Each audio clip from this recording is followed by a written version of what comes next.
இருக்கும் ராமலிங்கம் ஐயா அவர்களையும் மற்ற முதியவர்கள் அனைவர்களையும் வணங்கி வாழ்த்தி உங்கள் அனைவருக்கும் நன்றி கூறி அவையோர் அனைவரையும் வரவேற்று என் உரையை தொடங்கும் முன் சில கருத்துக்களை சொல்லிவிட்டு தொடங்குகிறேன்.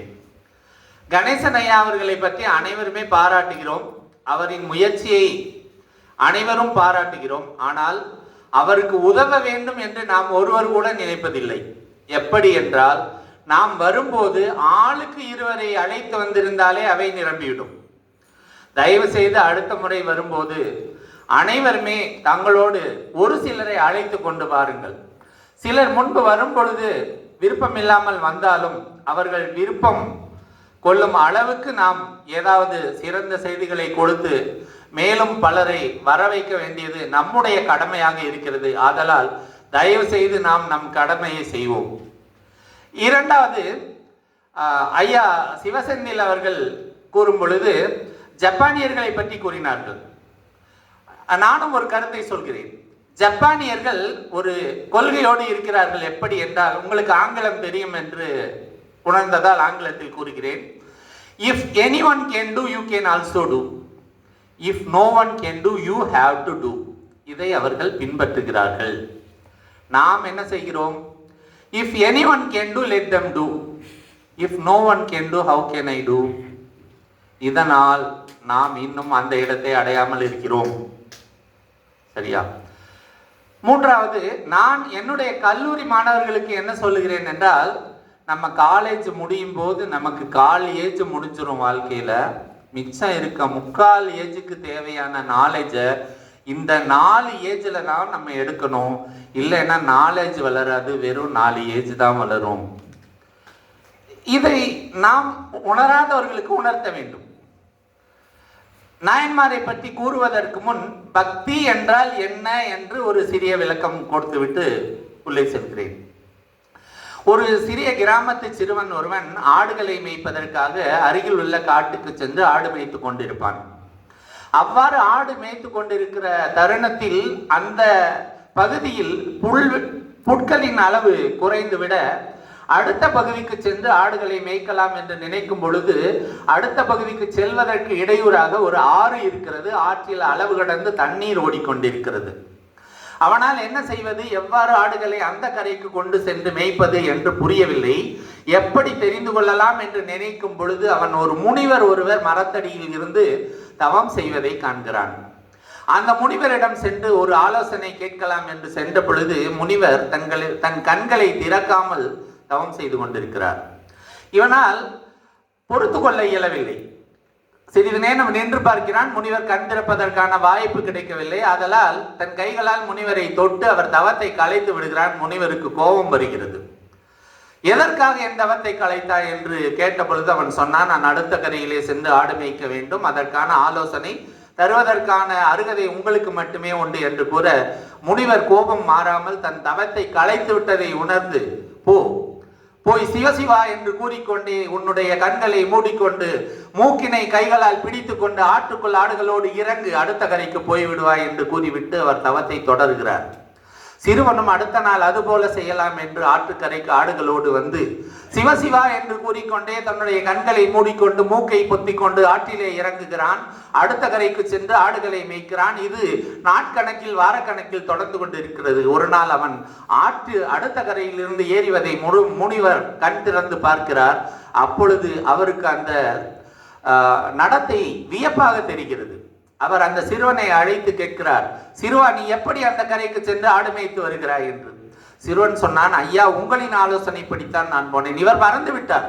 கோபத்தில் கூறிய வார்த்தை என்று அவருக்கு ஞாபகத்தில் இல்லாமல் போய்விட்டது. அவன், ஐயா, நீங்கள் தான் சொன்னீர்கள் சிவசிவா என்று கூறிக்கொண்டு கண்களை மூடிக்கொண்டு மூக்கினை இரு கைகளால் பொத்தி கொண்டு ஆற்றிலே இறங்க சொன்னீர்கள். நான் அதுபோல செய்தேன். இது தினமும் வழக்கமாக செய்து கொண்டிருக்கிறேன் என்று கூறுகிறான். அப்பொழுதுதான் முனிவர் உணர்கிறார், தான் செய்தது தவம் அல்ல, உண்மையிலேயே அந்த சிறுவனின் பக்தி தான் பக்திகளிலேயே சிறந்தது என்று உணர்கிறார். இது பக்திக்கு ஒரு உதாரணம். நாம் இப்பொழுது இயற்பகை நாயனார் பற்றி அறிந்து கொள்ளலாம். இயற்பகை நாயனார் என்பவர் சோழ நாட்டிலே பிறந்தவர். சோழ நாடுதான் பல்வேறு நாயன்மார்களின் அடைக்கலமாக இருந்திருக்கிறது, பாண்டிய நாட்டுக்கு அடுத்தபடியாக. சோழ நாட்டிலே மிக பெரும் செல்வ வளம் கொளித்த நகரமாக இருந்தது காவிரி புகும்பட்டினம். அந்நகர் சோழர்களுக்கு தலைநகராகவும் இருந்தது. இப்போது அந்த நகரம் அங்கு இல்லை, கடல் கொண்டு விட்டது. அதற்கு பூம்புகார் என்ற பெயரும் உண்டு. புகார் என்று ஏன் சொன்னார்கள் என்றால், அந்த ஊர்க்காரர்கள் எந்த ஒரு தேவைக்காகவும் வேறு எங்கும் புக வேண்டிய கட்டாயம் இல்லை. அதனால் அவ்வூர்க்காரர்கள் புகார் மக்கள் என்று அழைக்கப்பட்டார்கள். அத்தகு ஊரிலே செல்வ செழிப்பு மிக்க ஒரு குடும்பத்திலே பிறந்தவர் தான் நாம் இப்போது பேசவிருக்கும் இயற்பகை நாயனார். அவர் வணிகத்திலே மிகச் சிறந்து விளங்கினார். தொட்டதெல்லாம் பொன்னாகும் என்ற கூற்றுக்கு இணங்க அவர் எந்த வணிகம் செய்தாலும் அதிலே செல்வம் கொளித்தது. செல்வம் கொளிப்பவர்களுக்கென்றே மிக அழகான பெண்களை திருமணம் முடித்து வைப்பார்கள். அதுபோல அவரும் அழகிலே சிறந்த பேரெழில் மிக்க நங்கை ஒருத்தியை மணந்து கொண்டிருந்தார். அவள் அழகி மற்றும் இல்லை, அவள் தன்னுடைய கணவனுக்கு அடங்கி போகும் மிகச்சிறந்த பெண்மணியாக, குடும்பத்துக்கு ஏற்ற பெண்மகளாக இருந்தார். இயற்பகை நாயனாரை திருத்தொண்டர் தொகை எவ்வாறு கூறுகிறது என்றால், இல்லை எனாத இயற்பகைக்கு அடியேன் என்று கூறுகிறது. அவர் தன்னிடம் வந்து கேட்பவர்களுக்கு இல்லை என்று ஒருபோதும் கூறியதே இல்லை. தன்னிடம் இருப்பவற்றையும் தன்னால் இயலுவதையும் கேட்கும் சமயத்தில் கொடுக்கும் வழக்கமாக இருந்தார். குறிப்பாக சிவனடியார்கள் வந்து எது கேட்டாலும் கொடுக்கும் சக்தியை அவருக்கு இறைவன் கொடுத்திருந்தான். தன்னிடம் இருக்கும் பெரும்பகுதியான செல்வத்தை தன்னுடைய சிவனடியார்களுக்கே, தன்னிடம் வரும் சிவனடியார்களுக்கே கொடுத்து கொண்டிருந்தார். இப்படியாக இருக்கும் தருணத்தில் இறைவன் சோதிப்பதையே தன் வழக்கமாக எப்போதும் கொண்டிருப்பான். அதுபோல இவரையும் சோதிக்க வேண்டும் என்று எண்ணிய சிவபெருமான் ஒரு அடியானின் வேடத்தில் கிள வயதில் சிவனடியாராக இவருடைய வீட்டுக்கு வருகிறார். இவர் இயற்கைக்கு எதிராக, அதாவது அனைவருக்கும் அள்ளி அள்ளி வழங்குவதால் இயற்பகை நாயனான் என்று மக்களால் அழைக்கப்பட்டார். இவரது இயற்பெயர் பெரும்பாலானோருக்கு தெரியாது, நமக்கும் தெரியாது. தெரிவதற்கான தடயங்கள் கிடைக்கவில்லை. ஐயா, தங்களுக்கு தெரிந்தால் எனக்கு தெரியப்படுத்துங்கள் பின்னால் ஒரு நாளில். அப்படி இருக்கும்போது சிவபெருமான் அடியாரின் வேடத்திலே இவருடைய இல்லத்துக்கு வருகிறார். வந்து இருவருக்கும் இடையே உரையாடல் எல்லாம் நிகழ்கிறது. சிறப்பான உபசரணை செய்கிறார். விருந்தோம்பலிலே சிறந்து விளங்குபவர் இவர். விருந்து படைப்பதற்கு அனைத்து ஏற்பாடுகளும் செய்கிறார். அப்பொழுது தங்களுக்கு வேண்டியதை கேளுங்கள் என்று அந்த அடியாரிடத்திலே இயற்பகை நாயனார் கேட்கிறார். வந்தவர் சொல்கிறார், நான் கேட்பேன், ஆனால் நீ அதை கொடுப்பதற்கு யோசிக்க கூடாது என்கிறார். நீங்கள் என்னிடம் இருப்பவற்றை, என்னால் இயலுவதை நீங்கள் எது கேட்டாலும் நான் கொடுத்து விடுகிறேன், மறுப்பதற்கில்லை, தாராளமாக கேளுங்கள் என்று கூறுகிறார். திரும்பவும் அடியார் சொல்கிறார், நான் கேட்பேன், ஆனால் நீங்கள் மறுப்பேதும் சொல்லக்கூடாது, கோபம் கொள்ளக்கூடாது என்கிறார். சிவனடியார்களிடத்தில் கோபமா? நிச்சயமாக நான் கோபம் கொள்ள மாட்டேன், கேளுங்கள் என்கிறார். அப்பொழுது உன்னுடைய மனைவியை என்னுடன் அனுப்பிவை என்று கூறுகிறார். நம்மை போன்ற ஒருவரிடம் இது போன்ற வார்த்தைகளை கூறிவிட்டு உயிரோடு வெளியில் போவது என்பது மிகவும் அரிய காரியம். ஆனால் அந்த சிவனடியார் அடுத்த வினாடியே தன்னுடைய இல்லத்து அரசியை அடியாரோடு அனுப்பி வைப்பதற்கு முடிவு செய்தார். அப்பொழுது அந்த சிவனடியார் கூறுகிறார், இவருடைய மனைவியை தன்னோடு அழைத்து கொண்டு வெளியில் சென்றால் ஊர்க்காரர்களால் தமக்கு ஏதேனும் ஆபத்து வரக்கூடும் என்பதற்காக எங்கள் இருவரையும் ஊர் எல்லையில் கொண்டு போய் விட்டு வாருங்கள் என்று இயற்பகை நாயனாரிடம் அந்த அடியார் கேட்டுக்கொள்கிறார். அதற்கு இணங்க தன்னுடைய மனைவியையும் அந்த அடியாரையும் அழைத்து கொண்டு ஊரின் எல்லைக்கு கொண்டு போய் விடுவதற்காக போய்கொண்டிருக்கிறார். உறவினர்கள் அனைவரும் இவருடைய செயலை அறிந்து உடனே அந்த பெண்ணை, தன்னுடைய குடும்பத்து பெண் இவ்வாறு ஒரு முனிவரோடு செல்வது, ஒரு அடியாரோடு செல்வது செயற்கரிய செயல் அல்ல. இயற்பகை நாயனார் எப்பொழுதுமே இவ்வாறு இயற்கைக்கு மாறாக தான் செய்து கொண்டிருக்கிறார். இவருடைய செயல் நல்ல செயல் இல்லை. ஆதலால் எப்படியாவது அந்த பெண்ணை காப்பாற்ற வேண்டும் என்று போராட வருகிறார்கள். கத்தி கம்புகளை எல்லாம் எடுத்து அடிப்பதற்காக வருகிறார்கள். அப்போது இயற்பகை நாயனார் தான் கொடுத்த வாக்கினை மாறாமல் தன்னுடைய உறவினர்கள் என்று பாராது அவர்களோடு சண்டையிட்டு பல பேர் சண்டையிலே உயிர் துறக்கிறார்கள். இறுதியாக தன்னுடைய மனைவியையும் அந்த அடியாரையும் ஊர் எல்லையிலே கொண்டு சேர்த்துவிட்டு மீண்டும் திரும்புவதற்காக திரும்பிக் கொண்டிருக்கிறார்.